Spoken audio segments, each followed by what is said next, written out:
All right, so today we're diving into something kind of scary. Yeah. Bird flu. Bird flu.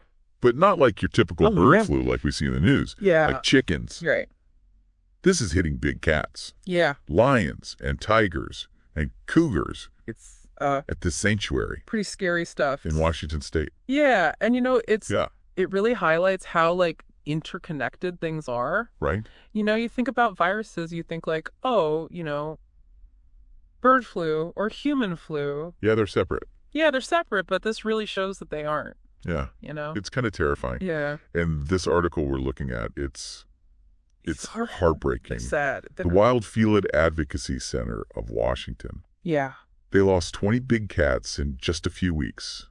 Wow. And the staff, they're just I can't imagine. devastated. Yeah. Awful. They're calling it a wicked virus, which, Right. that's a Yeah. pretty apt description, Yeah. I think. For sure. And what's so striking, too, is that it's not just one type of big cat. Right. Like, we're talking Bengal, tigers, cougars, servals, bobcats, lynx. It's a lot. Yeah, it really shows you how easily this virus can jump around. It's like that domino effect. Exactly. Right. One falls and the others are right behind it. Yeah. So before we get too Yeah. far, can we just go back to basics? Yeah. Bird flu 101. Bird flu 101. How does it spread? So primarily through bird-to-bird contact, Okay. through things like respiratory droplets. Okay.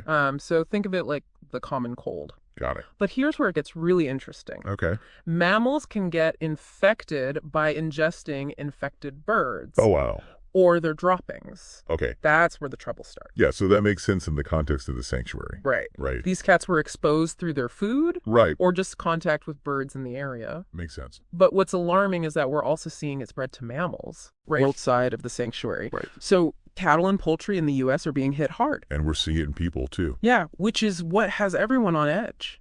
Yeah, the article mentioned at least one person being hospitalized Right. with a severe case. Yeah. 61 cases since April, Wow. according to the CDC. It's a lot more than you'd think. Yeah, and I know that the CDC says the risk is low. Yeah, for the general public it is. Right. Most cases have mild symptoms, Okay. but this severe case in Louisiana shows that it can be serious. Right. And it just shows that we need to be prepared. And California's governor declared a state of emergency, Yeah. which is Think that- not something you see every day. No, not at all. So it's affecting birds, Right. other animals, Right. and even humans. And humans, exactly. This Yeah. isn't just about protecting our Thanksgiving turkeys anymore. Right. This bird flu That's is playing for keeps. it's a different beast. So if it can jump from birds to mammals this easily, what does that mean for the future? Right. Could we see this virus become even more transmissible or even more deadly? That's scary. Yeah, it's definitely a sobering thought.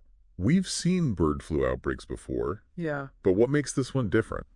This one's different because of how easily it crosses species. Okay. So this strain we're dealing with, H5N1, H5N1. yeah, it's infecting a wider range of mammals than before.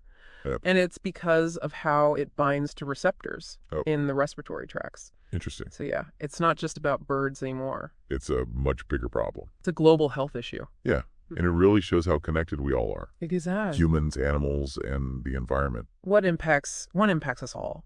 Yeah, it makes you think. Right, if this virus can jump species so easily, Yeah.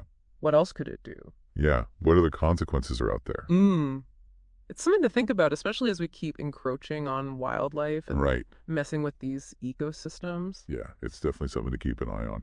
Well, that's our deep dive for today. Thanks for having me. Thanks for listening. Stay safe out there. And we'll be back next time.